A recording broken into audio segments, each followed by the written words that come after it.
नमस्कार। आज एक आपके लिए बहुत ही खास वीडियो लेकर आ रहा हूं और ये वीडियो इसलिए जरूरी है कि आप किसी भी साइट पे काम करें, आपको अक्सर डिजास्टर मैनेजमेंट को मॉनिटर करने, उसको कंट्रोल करने के लिए मॉक ड्रिल करना पड़ता होगा।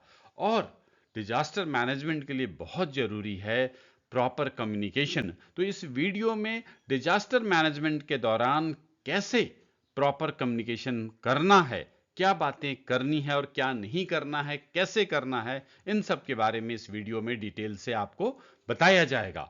इस टॉपिक का महत्व इससे आप समझ सकते हैं कि जब अमेरिका में ट्विन टावर्स में 9/11 का एक्सीडेंट हुआ था, घटना घटी थी, तो उसमें बहुत सारे फायर फाइटर्स इसलिए मारे गए थे। क्यों?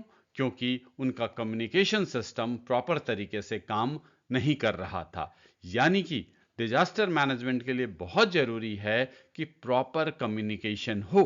कुछ भी ऐसा ना हो कि गलत तरीके से सूचना जाए या सूचना नहीं जाए। तो कैसे ये जाएगा, क्या करेंगे, इन सारी बातों को इस वीडियो में आपको बताऊंगा। शुरू से लेकर आखिरी तक आप इस वीडियो में बने रहें।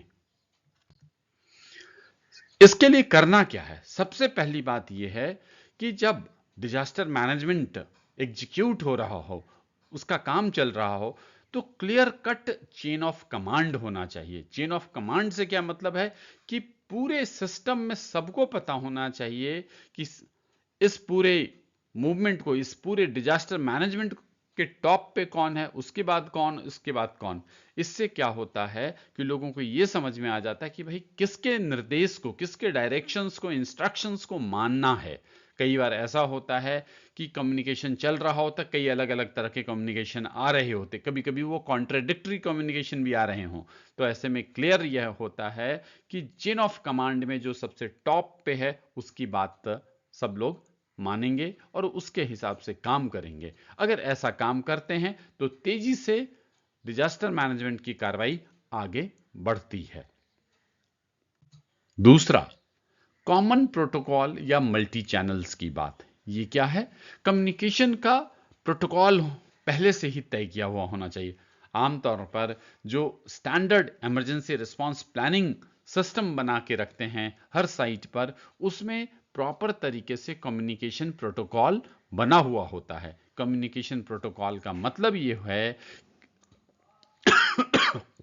सॉरी कि कोई अगर घटना घटती है तो उसकी सूचना कैसे जाएगी, किसको सबसे पहले दिया जाएगा, कैसे दिया जाएगा, कौन से माध्यम से दिया जाएगा, इन सारी बातों को कम्युनिकेशन प्रोटोकॉल में अच्छे तरीके से बताया जाता है। एक और बात, मल्टी चैनल का भी इस्तेमाल किया जाना चाहिए। कई बार क्या होता है, कोई जब दुर्घटना, बड़ी घटना घट जाती है, जैसे सुनामी जैसे तूफान आ जाते हैं, कोई भयंकर भूकंप आ जाता है, तो सभी तरह के लोग एक्टिव हो जाते हैं, सभी एजेंसीज एक्टिव हो जाते हैं। और क्या होता है कि सभी लोग एक खास चैनल पे बात करते रहते हैं। तो ऐसे में क्या होता है, चैनल में जगह नहीं बच पाती और सूचना लोगों को एक दूसरे से मिल नहीं पाता। तो इसलिए कई बार मल्टी चैनल का इस्तेमाल भी करना चाहिए। मल्टी चैनल से मतलब क्या है कि अलग अलग सिस्टम, जैसे कि आपके पास इंटरकॉम हो सकता है, टेलीफोन हो सकता है, मोबाइल हो सकता है, वॉकी टॉकी हो सकता है। तो कई मल्टी चैनल को यूज करके जो कम्युनिकेशन का जो कंजेशन है उसको कंट्रोल किया जाना चाहिए। फिर इसके बाद जो बहुत जरूरी है प्रॉपर कम्युनिकेशन सिस्टम के लिए, कि रिलायबल और अपडेटेड कम्युनिकेशन सिस्टम होना चाहिए। यानी कि आपका कम्युनिकेशन सिस्टम ऐसा होना चाहिए कि आपदा की स्थिति में, डिजास्टर की स्थिति में भी आपका कम्युनिकेशन सिस्टम मौजूद रहे, अच्छे तरीके से काम करते रहे। कई बार ऐसा होता है कि भयंकर बारिश हो जाती है, तूफान आ जाता है, तो सारे सिस्टम शट डाउन हो जाते हैं और कम्युनिकेशन का कोई सिस्टम नहीं बच पाता।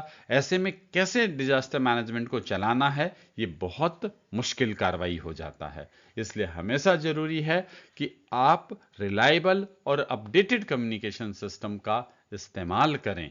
अगर आप वॉकी टॉकी यूज कर रहे हैं तो इंश्योर कर लेना चाहिए कि आपकी एरिया में वॉकी टॉकी की रिलायबिलिटी बढ़िया है, पूरे अच्छे तरीके से उसकी फ्रीक्वेंसी मैच करता है। ये सारी बातें ध्यान में रखना चाहिए।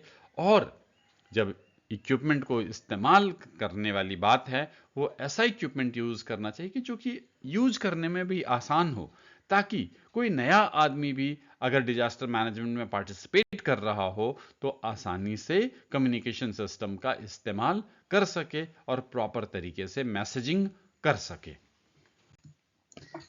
अब एक और चीज प्रॉपर कम्युनिकेशन के लिए जरूरी है मॉक ड्रिल और ट्रेनिंग करना।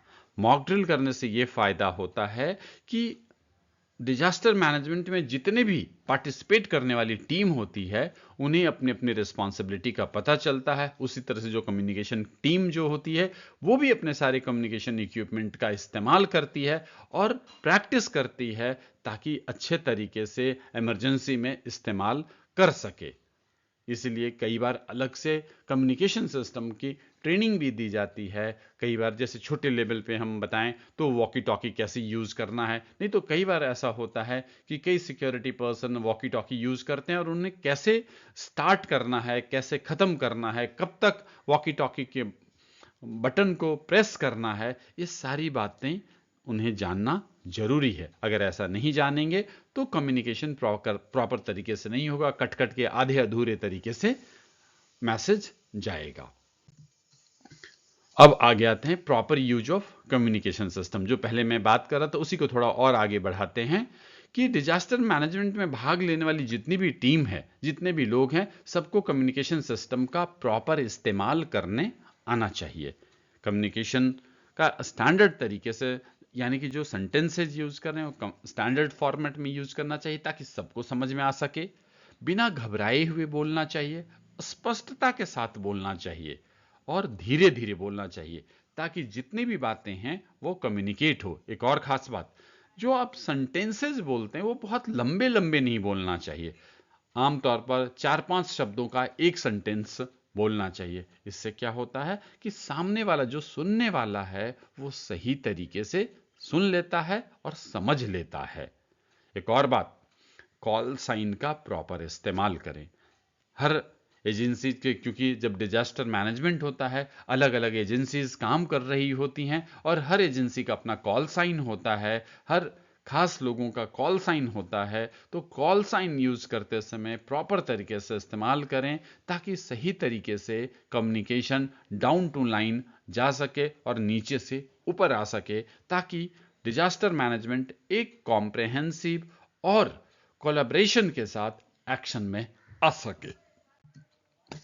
तो कुल मिला के कहने वाली बात यही है कि डिजास्टर मैनेजमेंट या डिजास्टर को हैंडल करने के लिए, इफेक्टिव तरीके से हैंडल करने के लिए कम्युनिकेशन सिस्टम प्रॉपर होना चाहिए। अगर प्रॉपर तरीके से होता है तभी जिन्हें हम कम्युनिकेशन से मैसेज देना चाहते हैं वो मैसेज को रिसीव करेंगे और उसके हिसाब से वो एक्शन कर सकेंगे।